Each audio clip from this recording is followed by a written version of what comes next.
2025 पासून राष्ट्रीय आरोग्य अभियान शाखा एकत्रीकरण समिती शाखा अहिल्यानगर यांच्यामार्फत बेमुदत संप आपला सुरू आहे। याच्यामध्ये प्रामुख्याने 20 मागण्या आहेत। त्यामध्ये जी काही महत्त्वाची मागणी आहे त्याच्यामध्ये जे काही राष्ट्रीय आरोग्य अभियानातील कर्मचारी आहेत ज्यांचं सेवा 10 वर्षापेक्षा जास्त झालेली आहे अशा कर्मचाऱ्यांना शासनात समावेशन करावे याबाबत शासनाने 14 मार्च 2024 रोजी एक परिपत्रक काढलं होतं। त्या परिपत्रकानुसार जे कर्मचारी जे आहेत ज्यांच्या रिक्त पद आहेत त्या रिक्त पदावर 70% सरळ सेवेने आणि 30% जागा ज्या आहेत राष्ट्रीय आरोग्य अभियानात ज्यांच्या सेवा 10 वर्षापेक्षा जास्त झालेल्या आहेत तर अशा लोकांच्या सेवा समाजाबाबत जी आर काढला होता।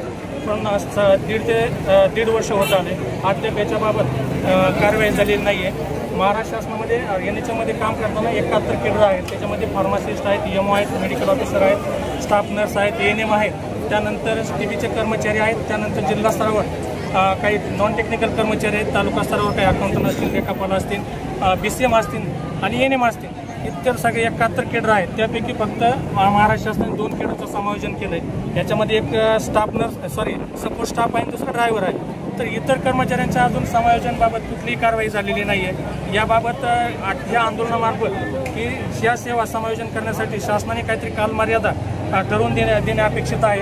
त्यानंतर काय त्या कालमर्यादेमध्ये कोणत्या म्हणजे किती तारखेपर्यंत तुम्ही कोणती प्रोसेस करणार आहे हे ठरवून दिलं पाहिजे। यासाठी हे बेमुदत आंदोलन सुरू केलेलं आहे। त्याचपर्यंत जोपर्यंत समायोजनची प्रोसेस चालू आहे तोपर्यंत दिसलं नाही पाहिजे। जोपर्यंत समायोजनची प्रोसेस चालू आहे तोपर्यंत जे काय राष्ट्रीय आरोग्य सर्व कर्मचारी आहेत यांना कमीत कमी 40% मानधन वाढ झाली पाहिजे। यासाठी एक हा महत्त्वाची दुसरी मागणी आहे।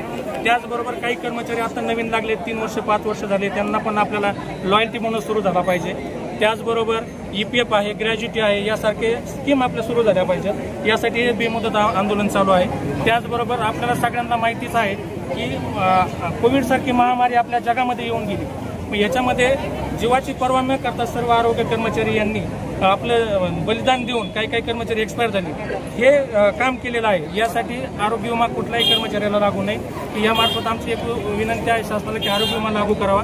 त्याचबरोबर काही कर्मचारी अपघाती निधन झालेलं आहे। साहेब, आपल्या जिल्ह्यातून तुम्ही किती कर्मचारी या आंदोलनात सहभागी झालेला आहात आणि मागण्या मान्य नाही झाल्या तर या आंदोलनाचं स्वरूप पुढे कसं असेल? या आंदोलनामध्ये महाराष्ट्रबरोबर 36,000 कर्मचारी आहेत महाराष्ट्रामध्ये आणि कालच्या माहितीनुसार जवळजवळ 28,000 कर्मचारी संपामध्ये सहभागी आहेत। जिल्ह्यामध्ये आपल्या जिल्ह्यामध्ये जवळजवळ 1200-1250 कर्मचारी आहेत आणि कालच्या आंदोलनाचा जर आकडावारी बघितलं तर 900 लोक आपल्या काम बंद आंदोलनामध्ये सहभागी आहेत। आणि या जर मागण्या मान्य नाही झाल्या तर हे बेमुदत आंदोलन असंच चालू राहील। आजच्यापेक्षा उग्र किंवा तीव्र आंदोलन यापुढे करण्यात येईल अशी शासनाला मी विनंती करतो। त्याबरोबर शासनाला विनंती करतो की आमच्या मागण्या लवकरात लवकर मान्य कराव्यात अशी विनंती करतो आणि जोपर्यंत मागण्या मान्य होत नाहीत तोपर्यंत हे बेमुदत आंदोलन सुरूच राहील। धन्यवाद। मी विजय गायकवाड, जिल्हा कार्यक्रम व्यवस्थापक, राष्ट्रीय येण्याची माहिती नाही। तुमच्या संघटनेचं काय पद आहे तुमच्याकडे? माझ्याकडे संघटनेचं आता सध्या राज्य समन्वयक म्हणून आमच्या संघटनेमध्ये 3 कर्मचारी काम करता येत आहेत। त्याच्यामध्ये एक गोरक्षनाथ काळे साहेब आहेत, त्यानंतर उदय देशपांडे साहेब आहेत आणि मी एक आंदोलक म्हणून आणि जिल्हा कार्यक्रम व्यवस्थापक मी एक सहभागी आहे। थँक्यू।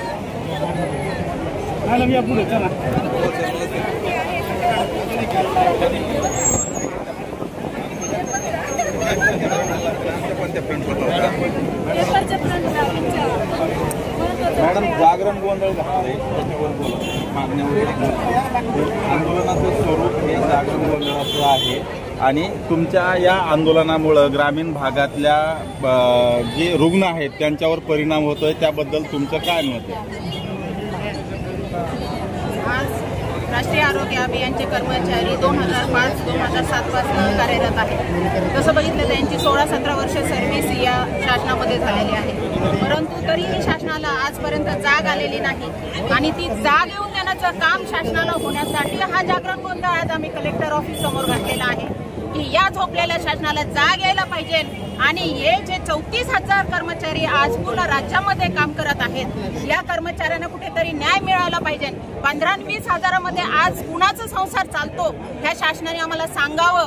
हे कर्मचारी 15-20 हजारामध्ये वेल एज्युकेटेड कर्मचारी आहेत, सर्वजण 15-20 हजारामध्ये काम करत आहेत। SNCU, NICU, डायलिसिस यासारख्या अतिदक्षता म्हणजे जिथे खूप रुग्णांच्या जीवाशी खेळ असतो अशा विभागामध्ये काम करणारे आमचे हे कर्मचारी आज 24/7 सेवा देत आहेत। या कर्मचाऱ्यांसाठी शासन काय आज भूमिका घेत आहे? कुठलीही भूमिका घेत नसल्यामुळे आज या कर्मचाऱ्यांना रस्त्यावर येण्याची वेळ आलेली आहे आणि शासनाने जर हे आंदोलनाची दखल घेतली नाही तर हे आंदोलन आम्ही अतिशय तीव्रतेने करणार आहोत। आज सब सेंटर म्हणजे उपकेंद्र, प्राथमिक आरोग्य केंद्र, तालुका स्तर, जिल्हा स्तर, सिव्हिल हॉस्पिटल, राज्य स्तर, सर्कल हे सर्व ऑफिस या आंदोलनामध्ये सहभागी झालेले आहेत आणि जर शासनाला ही जर नाही जाणीव झाली तर हे आंदोलन आम्ही तीव्र स्वरूपात करू हे आम्ही शासनाला आज सांगत आहोत। आज तुमच्यामुळे माझं नाव शिल्पा लंके। तुमच्यामुळे, तुमच्या आंदोलनामुळे ग्रामीण आरोग्याच्या ज्या समस्या आहेत त्या तशाच आहेत किंवा जे रुग्ण आहेत त्यांना सेवा मिळत नाहीये, त्याबद्दल तुम्ही काय सांगणार आहे? आज ग्रामीण स्तरावरती ज्या लसीकरणाच्या सेवा दिल्या जातात किंवा इतर सेवा दिल्या जातात तर त्या सेवा आज हे सर्व समुदाय आरोग्य अधिकारी या आंदोलनामध्ये सहभागी झालेले आहेत। सर्व ANM स्टाफ या आंदोलनात सहभागी झालेला आहे। त्यामुळे लसीकरणाच्या सेवा ज्या ANC ला सेवा दिल्या जातात म्हणजे गरोदर मातेला ज्या सेवा दिल्या जातात त्या सेवा आज सर्व सेवा ठप्प झालेल्या आहेत, कारण की हे कर्मचारी 19 तारखेपासून आंदोलनात आहेत आणि त्या आंदोलनाचं स्वरूप असं झालेलं आहे की या सर्व खालच्या ज्या सेवा दिल्या जातात शासनाकडनं त्या सर्व सेवा देण्यासाठी आज कर्मचारी खाली नाहीये, त्यामुळे त्या सर्व सेवा बंद झालेल्या आहेत।